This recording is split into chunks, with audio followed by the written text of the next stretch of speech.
네, 현재 지수의 움직임은 크지는 않습니다. 이런 가운데 오전장을 주름잡았던 몇몇 테마주들이 역시나 시장의 주인공 역할을 톡톡히 하고 있는 상황인데요.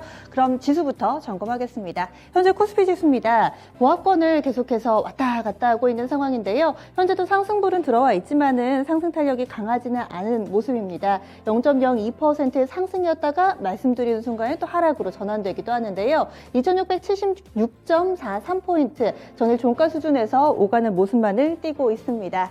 개장한 이후의 움직임도 별반 다르지 않았습니다. 지난주 마지막 거래일 미증시는 큰 폭의 반등 움직임을 나타냈지만 현재 진행되고 있는 미국의 야간 선물은 또 우크라이나 쪽의 긴장 국면을 받아들이면서 마이너스권을 기록하고 이 사이에서 옴짝달싹 하지 못하는 우리 증시의 모습인데요. 그래서 장 초반에는 소폭의 상승세로 출발을 했다가 그리고 나서 10시 구간대는 조금 더 오름세를 만들어내나 싶었습니다. 그러다가 다시 또 상승 탄력이 둔화되면서 위아래로 0.5% 정도씩 열어두면서 제한된 보합권 내에서의 흐름만이 이어지고 있습니다.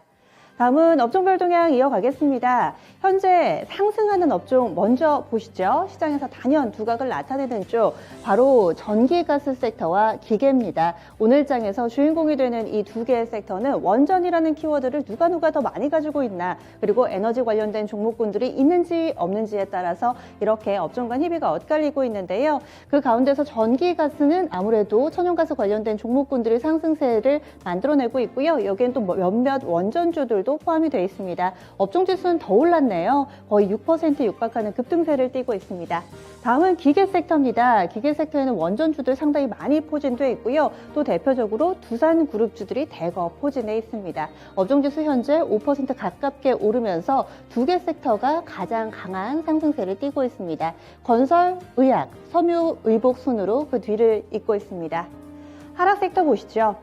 역시 키워드는 우크라이나 쪽에서 나옵니다. 어떤 섹터가 좀 더 피해를 받을 것인가, 여기에 따라서 투자 심리가 위축된 종목군들은 시장 대비 약한 움직임을 보여주면서 한껏 움츠러들어 있는데요. 대표적으로는 전기전자 쪽이 있습니다. 아무래도 지수와 연동되는 종목군들 수급이 좋지 못한 상황 속에서 약세 움직임을 보여주기도 하고요. 또 대표적인 수출 섹터, 이 IT 종목군들은 러시아에 공장을 가지고 있는 경우도 많기 때문에 피해주로 거론이 됩니다. 뿐만 아니라 자원부국이라고 할 수 있는 우크라이나, 러시아 지역에서 원자재 수입이 제때되지 않는다면 생산에 차질이 불가피하다라는 분석까지 영향을 미치고 있는데요. 전기전자 업종지수 1% 정도 밀립니다.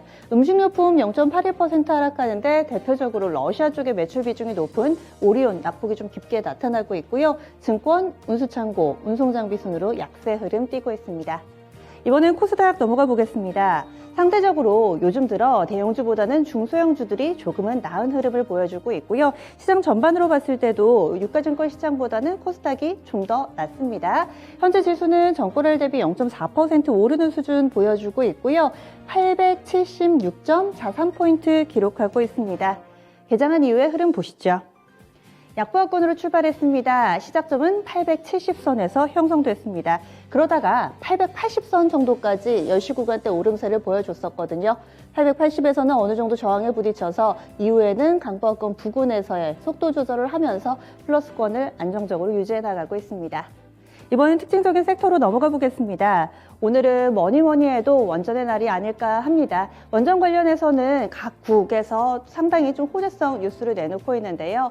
좀 더 거슬러 올라가 보면 EU 쪽에서 EU 텍소노미에 원전이 포함되면서 친환경의 이미지를 붙였고요. 여기에다가 대선 후보들이 앞다퉈서 원전에 대한 중요성을 강조하고 있는 현재 상황 속에서 뿐만 아니라 기존의 정권, 현재 문재인 정부에서는 탈원전 기조를 그동안 강하게 외쳤지만 지난 25일이었습니다. 문재인 대통령이 이와는 조금은 달라진 스탠스를 보이면서 원전이 주력이다라고 이야기를 하며 관련주들 다시 한번 시장에 관심이 모아지고 있는데요. 대표적으로는 보성파워텍, 가장 먼저 상한가에 들어간 원전주입니다. 지금도 상한가 시세 그대로 유지가 되고 있고요. 두 번째로는 한신기계도 보겠습니다. 두 자릿수대 상승 탄력 그대로 유지가 되고 있는데요. 현재 26%대 급등하면서 상한가 안착 시도 노리고 있는 상황입니다. 이어서 두산그룹주로 자연스럽게 넘어가 보시죠. 이 원전주 가운데서 사이즈가 좀 큰 종목, 대형주 하면은 두산중공업이 떠오르실 겁니다. 그런데 오늘 두산그룹 내에서 이 중공업 외에도 전반적인 두산그룹주들이 주목받고 있는데요. 이 원전 이슈 플러스 알파가 하나 더 있습니다. 채권단 관리 체계에 있었는데요. 이 부분이 오늘자로 관리가 종결이 됐습니다. 그래서 이 채권단의 관리에서 졸업을 했다라는 내용도 호재가 되고 있고요. 지주사 두산 먼저 보겠습니다. 14% 정도의 급등세 보여주고 있고 우선주들도 상한가를 기록하는 등 동반 강세에 동참하고 있고요. 또 원전주 두산중공업도 보시죠. 이 종목도 상승세 뚜렷합니다. 현재는 21,250원 부근에서의 주가 흐름 띄고 있고요. 두 자릿 때 12% 정도의 상승세 보여주고 있습니다. 다음 세 번째 특징적인 섹터는 바로 코로나 관련된 종목입니다.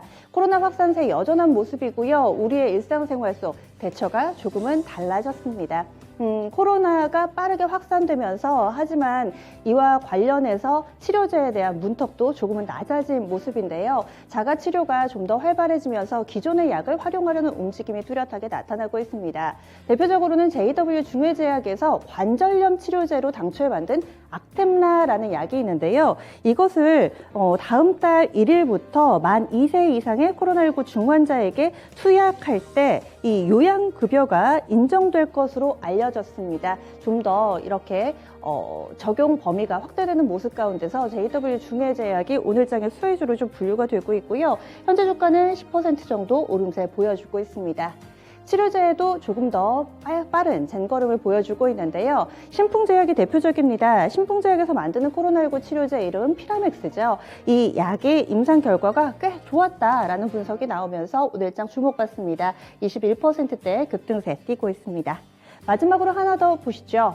정부발 호재가 나왔습니다. 항공, 우주 관련된 종목군들이 오늘장 동반 상승하고 있는데요. 정부 쪽에서 7천억가량을 투자를 해서 우주항공 산업을 키우겠다라는 이야기가 나오고 있고요. 또 전 세계적으로 이런 기조 속에서 우리의 누리호 올해 6월 달에 2차 발사 날짜가 잡혔습니다. 이 부분도 호재가 되고 있는 상황인데요. 한국항공우주 7% 정도의 상승세 보여주고 있습니다. 그리고 캔코어 에어로스페이스 이 종목도 오늘장 초반부터 강했었는데 현재도 시세 유지되면서 7% 정도의 상승 움직임 보여주고 있습니다. 몇몇 우주항공 종목군들은 또 방산 섹터와의 교집합이 있기 때문에 이 부분도 플러스 알파 요인이 되고 있습니다. 이렇게 해서 지수의 움직임 그리고 특징적인 섹터들 짚어봤습니다. 그러면 투자 판단을 해봐야 되겠죠. 오늘의 돌직구 카카오페이증권의 윤정식 부장과 함께하겠습니다. 안녕하세요. 네, 안녕하세요. 네, 먼저 첫 번째로는 가장 강한 쪽 에너지 관련된 종목군들이 지난 금요일은 좀 꺾이나 싶었는데 다시 또 강한 움직임을 보여주더라고요. 대성에너지를 중심으로 해서 현재도 강한 상승 탄력입니다. 이것을 어떻게 봐야 될지 전기가스 섹터 짚어주세요. 네, 우선은 사실 유가 상승하는 종목들은 이 유가의 급등락에 따라서 주가가 많이 움직이는 그런 모습들을 나타냈었죠. 근데 최근에는 뭐 러시아 우크라이나에 대한 우려가 피로감은 생겼지만 아직 해결된 그런 상황은 아니었지만 국제 유가가 100불 가까이 갔다가 다시 조금 사그라드는 이런 모습들을 보여주고 있습니다. 그런 이 와중에 뭐 대성에너지 좀 전에 말씀 주셨었지만 가스 관련된 종목들이 좀 움직이고 천연가스 관련된 종목들이 그 다음에 다시 움직였죠.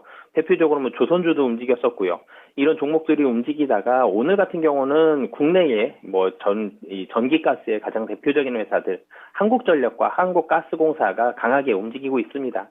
뭐 좀 전에 말씀 주셨던 대성에너지나 SGC 에너지도 뭐 움직이고 있는데 뭐 시가총액이 굉장히 큰 이 두 종목을 중심으로 좀 말씀을 드리자면요.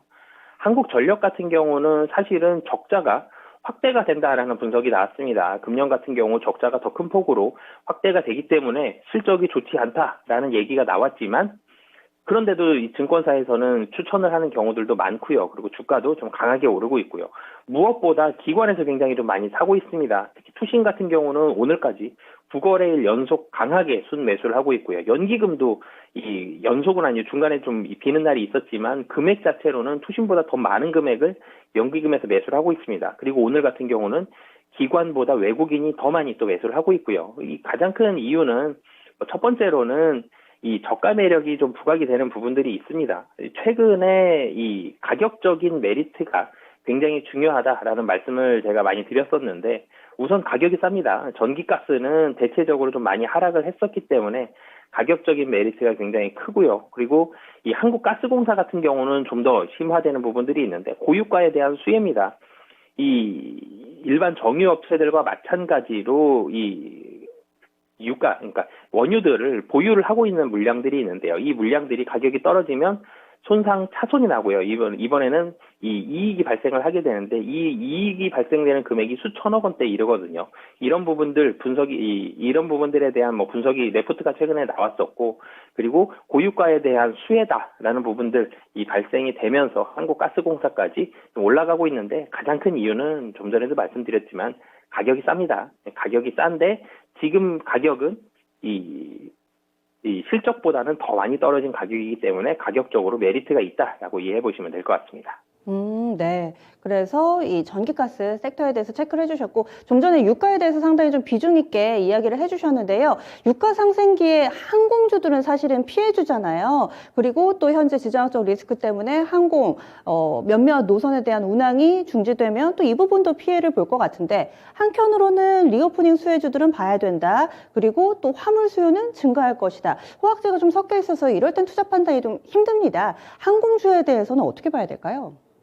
네, 사실은 이전에 최근 코로나가 발생하기 이전 상황들, 한 3년에서 5년 정도 상황 전만 보더라도 항공에서 원달러 환율이 얼마가 오르면 대한항공은 얼마가 손실을 봅니다. 뭐 이런 내용들이 굉장히 뉴스에 많이 나왔었죠. 그러면서 이 원달러 환율에 대한 영향을 받는 경우가 있고요. 또 하나는 국제 유가에 따른 영향을 받는 경우가 있었기 때문에 이 두 가지로 인해서 항공주들의 주가가 굉장히 많이 움직이는 그런 현상들이 있었습니다. 근데 코로나에 대한 시작이 되고 나서부터는 항공주가 전혀 다른 흐름으로 움직이고 있죠.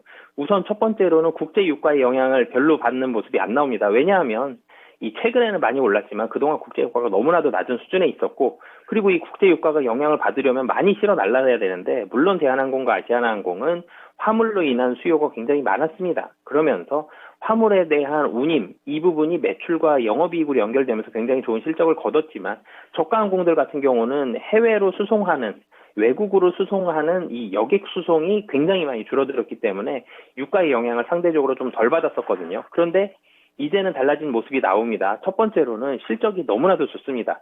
특히 대한항공과 아시아나항공은 이 해외 여객 수요는 급감했지만 화물에 대한 수요가 폭증했기 때문에 이 부분이 좀 더 많은 수익으로 연결이 됐고요. 사상 최대의 영업이익이라는 이런 결과로 가져왔거든요. 그러면 이제 저가항공을 봐야 되는데, 저가항공은 안 그래도 어려운데 이 유가가 오르고 있죠. 이런 부분들에 있어서는 굉장히 큰 우려감들이 있고 실적에 대해서도 걱정하는 부분들이 있는데, 저가항공은 하지만 두 가지의 포인트로 보시면 될 것 같습니다. 첫 번째로는 기대감인데요. 주가는 이 기대감이 굉장히 중요하죠.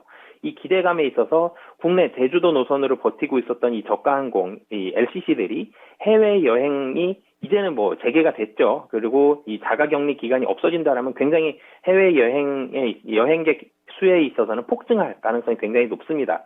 이런 부분들이 한 가지가 있고요. 그러니까 실적이 크게 돌아선다라는 기대감이 한 가지가 있고, 또 하나는 이제는 저가항공도 화물을 시작하겠다. 저가항공사들이 굉장히 작은 비행기만 있는 게 아니거든요. 특히 티웨이 항공 같은 경우는 중장거리 노선에 대한 비행기가 10대 이상을 보유하고 있기 때문에 큰 비행기들도 많습니다. 북미나 유럽까지 갈 수 있는 이런 부분들이 있는데, 이 비행기들 가지고 지금 여객 수요가 적으니까 대한항공이나 아시아나항공처럼 제주항공이나 티웨이 항공 같은 경우는 화물을 실어 나르겠다. 이런 분석들이 좀 나오면서 최근 들어 주가가 올라가고 있는데요. 결론적으로 놓고 본다라면 실적에 대한 기대감이 이제는 저가항공에도 반영이 되어 있다라고 보시면 되겠습니다. 네, 그래서 부장님의 시각은 저가항공 지금 접근해도 좋다라는 시각이세요?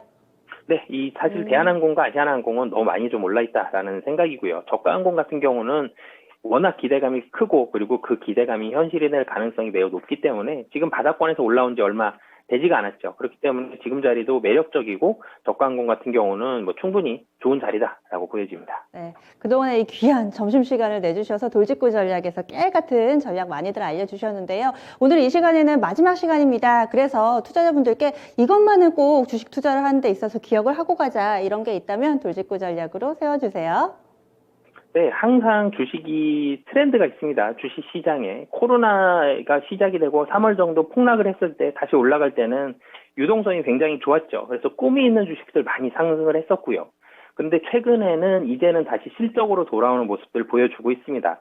오늘 같은 경우도 미국 선물이 많이 하락을 했지만 국내 주식시장이 버텨주고 있는 이유는 지금 자리가 거의 박스권 하단, PER로 따졌을 때 한 10배 정도 되는 이런 자리이기 때문에 추가적인 하락이 잘 나오지가 않는 거거든요. 이런 부분들 본다라면 박스권 하단은 분명히 국내 증시 같은 경우 2650 정도는 굉장히 견고하게 지지가 될 가능성이 높고요. 2022년은 가장 좋은 키워드는 실적입니다. 실적이 확실히 좋아지거나 실적이 매우 좋은 기업들 중심으로 해서 투자하시면 2022년 주식시장 굉장히 어려울 것으로 보여지는데 이 어려운 시장에서 좋은 수익률 충분히 기록하실 수 있을 것이라 생각됩니다. 실적 꼭 기억하겠습니다. 그동안 수고 많이 하셨고요. 또 다른 코너에서 뵐게요. 고맙습니다. 네, 감사합니다. 네, 지금까지 카카오페이 증권의 윤정식 부장과 함께했습니다.